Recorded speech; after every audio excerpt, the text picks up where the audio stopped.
Hello and welcome to AI Market News by LM. So what's with all the tension in the air today? It really feels like markets all over the world are kind of walking on a tightrope, just holding their breath. In this explainer, we're going to dig into exactly what's causing all this nervousness. And yeah, it really all boils down to one thing: the US Federal Reserve. We're seeing major indexes, the S&P 500, just barely moving. And it's not because nothing's happening. It's because everyone is being super cautious. Everybody's just waiting to see what the Fed does next. It's the classic calm before a potential storm. Okay, so while the broader market is basically frozen, there are a couple of massive stories bubbling up just beneath the surface. First up is a huge shakeup in the tech rivalry between the US and China, and it's a move that, frankly, has caught a lot of people by surprise. Get this. In a pretty stunning move, the US government has actually approved a deal for NVIDIA to sell its really powerful H200 AI chips to China. But you've got to look at the fine print. China gets the tech, sure, but there's a hefty 25% tariff on every single sale. And this is the really key part. The next generation chips, the Blackwell and Rubin, are totally off the table. So this isn't a white flag. It's a really calculated play, trying to balance business with national security. And let's be clear, this is a huge deal. Geoeconomics analysts are already calling it the sharpest pivot we've seen on China's access to this kind of technology. What we're seeing is a real strategic shift, moving away from just saying no to a new strategy of yes, but with a tax. So, how did the market react? Well, pretty much instantly. NVIDIA's stock got a nice little pop in after-hours trading, a clear win for them. But on the other side of that coin, some of China's own chip makers, the ones that were hoping to step up and fill that gap themselves, well, their stocks took a hit. They're now staring down some serious new competition right in their own backyard. All right, let's shift gears from silicon to celluloid. Our second big story today honestly feels like something straight out of a Hollywood movie. We're talking about a dramatic corporate showdown for control of a media giant. So talk about a plot twist. Just a few days after Warner Bros. Had announced this big deal with Netflix, Paramount comes swooping in with a hostile takeover bid for the entire company. Now, hostile just means they're not asking management for permission, they're going straight to the shareholders. It is an incredibly bold move that just throws the whole streaming world into a bit of chaos.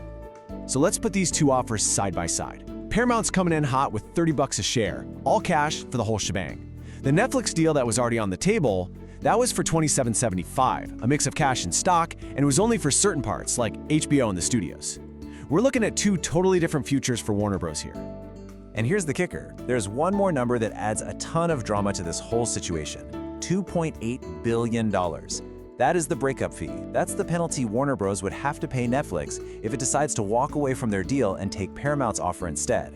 That is a massive, massive check to write. So, with all this drama going on in tech and media, what's the rest of the market up to? Well, as it turns out, not a whole lot. Let's zoom back out and take a look at the global market pulse with a quick data snapshot. And this chart really tells the story of the day. I mean, look at the major US indices, the S&P, NASDAQ, Dow, they're all basically flat.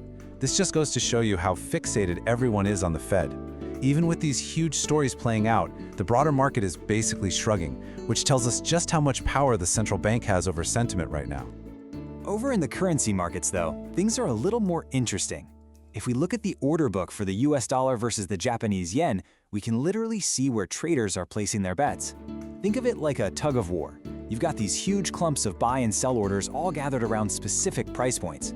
What that does is create these invisible walls. Traders call them support and resistance, that the currency is going to have a really tough time breaking through. But while stocks are taking a nap, commodities are telling a completely different story. Copper, which is a super important industrial metal, has just shot up to a new record high. And part of what's driving this are signals from China that it's planning to really juice its domestic economy, which is a very, very bullish sign for materials like copper. So what's coming up next? To get a feel for where the markets might be headed, we've got to look at the economic calendar.